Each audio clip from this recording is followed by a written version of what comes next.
Walnut is one of the most beautiful hardwoods available, until you hit that bright white sapwood.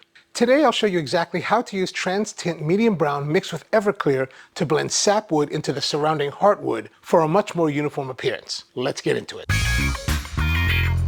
Alright, welcome back to the wood shop. As you can see by the slabs behind me, I'm working on a tabletop commission. One of the things that I came across with these slabs, these are 6/4 slabs. With walnut, you're going to have the heartwood, which is the dark part in the center, and then you're going to have the sapwood, which is the edges. And the sapwood really is the live layer of the wood on a tree. It surrounds the interior, right? It surrounds us and binds the universe together. But there's a big difference between the color. And so one of the things I was thinking about was just cutting out completely. One of the guys that I know, Tom, online, he was like, hey man, why don't you just use some TransTint and dye it so you can use as much as the sapwood as you want? And I was like, well, I never really thought about that. I don't even know how to do that. I have used TransTints in the past, and TransTints are aniline dyes that you mix into some kind of medium. You can either put it directly onto the wood surface, or you can put it in water, add it to your finishes. So if you've got some kind of finish, I don't know, like a urethane or something, you could do the drops in and put it in there and it will color it. So there's different ways of doing it. But he was like, yeah, man, why don't you use some NDA and do that? And I was like, NDA? I don't even know what NDA is. You know, all these like woodworking guys, they have all these terms that I'm kind of like trying to catch up here. And I looked it up. I didn't want to ask him because I was like, I'm a little bit embarrassed now to ask this kind of thing. So I looked it up on Google, and it's like DNA is denatured alcohol. And I was like, oh, denatured alcohol. Well, what is denatured alcohol? Denatured alcohol is basically ethanol with additives added to it. Then I was like, what additives? Like acetone or something like that. Basically, they add poisons to ethanol in order to make it poisonous so you don't drink it. If you want ethanol or alcohol to drink, the government wants you to buy proper alcohol from proper liquor stores that they charge a proper tax on. So while denatured alcohol is like a quart for $10, this bottle of Everclear is $26. It's pretty much the same thing except without the poisons. Now, if you start drinking 189 proof alcohol on the regular, it's basically poisoning yourself, but not as much as, I guess, drinking acetone would do to you. Now, the nice thing about using denatured alcohol is that it dries immediately. So basically, you're using this liquid as a medium to carry the dye, and after you brush it on, it basically evaporates off. So you can do multiple coatings and get the depth of tonality that you're looking for. Now, when Tom recommended it to me, he was like, use the TransTint medium brown. And this is the medium brown. It's a little tiny 2-ounce vial of dye that costs $25, so it's not terribly cheap. I mean, just to do this test today, I've already spent over $50. But like I said, you don't have to spend $25, $26 for the Everclear. You can spend $10 on denatured alcohol. You just can't drink it afterwards, right? That's one of the problems. I mean, here's the thing. If you get the Everclear, the best part about it is that if you have a successful project and you want to celebrate, oh, you can use this to celebrate. Or if your project ends in dismal failure, you can commiserate with this. However, if you celebrate or commiserate with denatured alcohol, chances are you're going to be dead, and that's not a great way to celebrate. So you get the Everclear, leave your options open, and if you really want to get fancy, you can take whatever's left over, slice a bunch of vanilla beans, shove them in the bottle, wait 6 months, and you've got great vanilla extract to use in your baking, or even to put into nice jars to give to lady friend bakers and, you know, impress them that way. Now, how do we use the TransTint? Overall, it's relatively simple. We're just going to take this and put a 50-50 mix of the TransTint with the medium and make a solution. Now, you can do this in many different ways. If you want to be all fancy, you can get a scale and weigh it, but we're just going to use a spoon because we don't really need a lot. We just need a little bit. I'm going to take this and I'm just going to squeeze out, take this off, put the cap back on. Be careful. If you spill this, you're not going to have a good day. We're going to take about a teaspoon. This is like intense. You can see it looks black because the dyes are super thick in this. So there we go. Now we're going to take our Everclear. Remember, 50-50% mixture. Oh, that's more than 50%. Wow, that looks really... Let's go a little bit more. You can be very precise in your measurements, or you can just roll with it. I've used it a lot to make the shop projects using a blue TransTint with water as the medium, and I have just been brushing it on, and it works really, really well. Now I've got this walnut cutoff that is of the sapwood. Now with this fully mixed, we're just going to take a foam brush And the whole idea is that we're just going to dip the brush in the dye and then brush it on. Oh God, that is super dark. Okay, that is too dark. Okay, that is not. Okay, I don't know if we like that, but we're gonna let it flash off. Oh gosh, that looks way dark. Okay, we want to go a little bit more. I put a lot more than 50-50. There's no true precise science to this because all of your wood colorant is going to be a little bit different on each piece, so it may or may not match. Now it is getting a really nice darkness to it. Is that nice? I don't know. Wow, that was a lot. Maybe I shouldn't have pushed it all there. Let me dilute this a little bit more. Try to squeeze out that foam brush. Wow, that is really dark. That's a little bit better. Yeah, it's better if you do this on your scrap woods. What if we wiped it a little bit? That's a little bit better. So that's too dark. Okay, let's try the other side. We've got a little bit here. We're going to just be a little bit more cautious now. A little bit more cautious. Let's just do the bottom part here.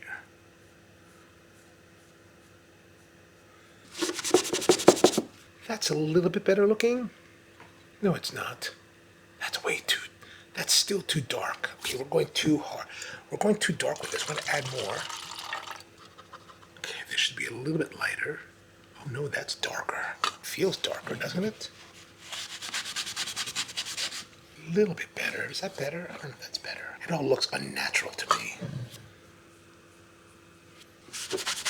What if we blended it all together? Let's see. Oh. Okay, there's a little bit there. There's that. I kind of want to go lighter. It's better to build it up slowly than to have it all. Gosh, once you apply it, it looks so dark, right? Doesn't it? Look at that. It looks so dark. Maybe that's getting better. Is that better? That might be closer to the tone that we would like to see. Let's push that across. That's not terrible. Now, like I said, we could do subsequent coatings to increase the intensity. That's getting much more of an even coloration up here. A little bit lighter right there, a little bit lighter right there, but we're gonna let it flash off a little more. And because we're using the Everclear, it's evaporating or flashing off really rapidly. So we don't really, even the back here, but look at that, that is way too dark. That's unnatural. We don't like that at all. This is definitely, we're definitely reaching more of the natural tonality of the wood.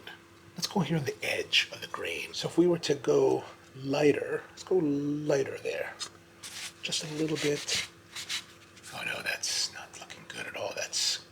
So if we're putting the end grain, it's soaking it up really heavily. Like I can't even spread it. Look how. So the end grain is going to take a different level of application. See how quickly it just dissipates into there? Wow, it just soaks in. But here on the long grain, I think we're getting some nice results, especially this is our earlier application. So this is our first application, really dark, 50-50 mix. That's way too intense for what we like, for what I would like. This is a little bit better. Let's flip it over here. Now this down here is the early session after we cut it down. Now where we are now, which is, a teaspoonful of TransTint versus, I don't know, how much is that? Maybe like 2 ounces of our Everclear. So that could be a good formulation, a good place to begin. Maybe even deeper, maybe just a teaspoonful with 4 ounces of the Everclear will be a lot better, because then it's going to disperse more. You're going to have it a lighter tone.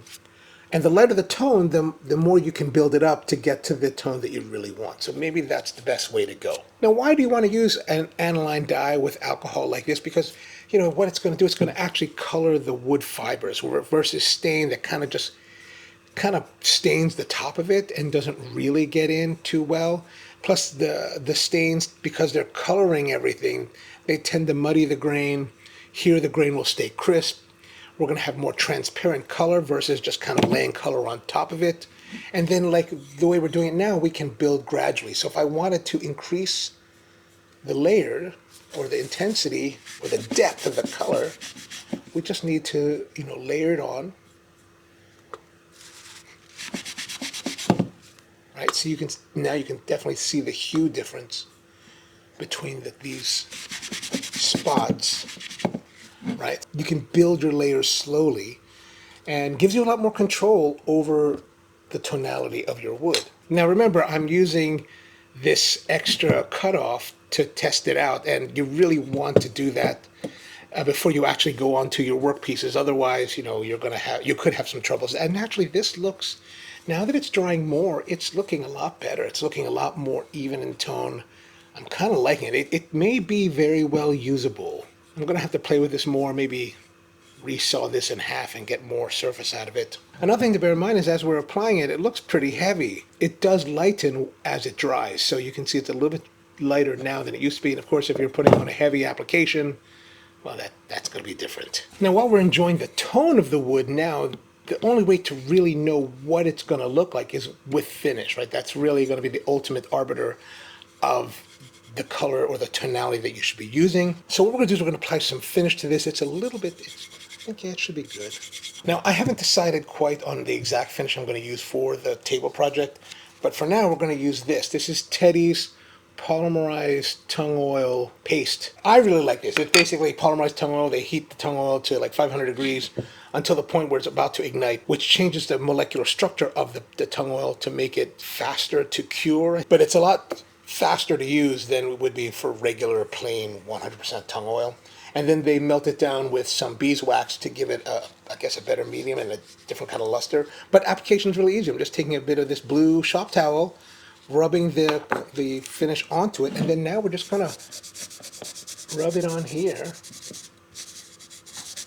And this is going to give us a good representation of what the piece may look like. Now, this particular piece of cutoff was planed and surfaced, but it was not sanded, so it's probably about 120 grit. It feels about 120 grit. That doesn't look terrible. That just doesn't look terrible. That looks pretty good. If you're enjoying this video, please consider subscribing, and if you'd like to support the channel, please consider buying coffee from SproCoffee.com. It's what I do in the real world. We make coffee, and by me keeping my job, I get to make more videos like this for you. So please consider buying coffee from SproCoffee.com. So now let's talk about some of the common mistakes that you want to try to avoid when working with TransTint dyes in this kind of application. The first one will be trying to match the colors while the dye is wet. So you want to make sure that all of the medium has flashed off. And this is true if you're using Everclear or water or whatever it is. You want to make sure that it dries off before you try to determine what is the correct color. Otherwise, it's just going to be too dark. It's going to be darker than you expect. Mistake number 2 is what we did right here, starting off too dark. It's better to start off with a higher dilution than it is with that 50-50. I don't know what we were thinking with that. That was, someone said 50-50, and I read it somewhere online. I was like, okay, well, that looks strange. So let's see what that looks like with finish even. Now, mistake number 3 would be to not do this at all. I'm gonna try to use a sample board like this to see what the finish can look like. Ideally, you would cut this off of your actual workpiece, so meaning that I should be pulling them off of the slabs behind me. But for the time being, we're just trying to get a familiarity with this process, which is why I'm going, okay, that looks a little bit better, and that is really dark. Like that, if you wanted a really dark walnut, that could be something. Now that we have a finish on it, that could be something indeed. Mistake number 4, flooding the surface, which is what we did here. So don't flood the surface. Go lightly, make sure you try to blot out your foam brush as much as possible. But that's definitely something you want to watch out for. And then mistake number 5, not doing the finishing. Like, you want to add some kind of finish to see what it's going to look like. Ideally, you want to use the actual finish you're planning on using. I like tung oils overall, so this is going to give me a good representation of how it's going to look with some kind of tung oil finish. So you want to watch out for those 5 different mistakes that could happen and make your process a lot smoother. Now, what are some of the other things you might want to consider with this? Does the dye fade? It can fade over time, depending on where the exposure of the piece is. UV light definitely can, wear on things. There's no way really around that. Will it hide the sapwood completely? It helps to mask it. And the nice thing about walnut is that the sapwood, unlike other woods, is a hard wood. You can use it in the project. So it's really about trying to get the sapwood to look tonally close to the rest of the board. So now that we have the sample done, it's going to show us if you have sapwood, it doesn't have to be considered a defect. It can be utilized in your project just by taking your time with the TransTint. Go really thin with it. Go really slowly. Go multiple layers. Build the color up to match the heartwood. Remember that dye gives you more control than stain, and by using the dye with an alcohol base, it also preserves the natural beauty of the wood. And you want to make sure that you do your sample boards, because that's going to be the key to success. This way you get to see the results, get to plan it out a little bit more, pre-game everything, and it gives you a lot greater advantage. So if you've been avoiding using walnut boards because of the sapwood, I hope this helps you to get beyond that and find a great way to utilize the sapwood and make more projects using walnut. So let me know what you think. Are you the kind of person that likes to use tints and dyes, or is it something new to you? Are you afraid? Which is all right too. So let me know in the comments down below. Thanks for tuning in, and see you next time.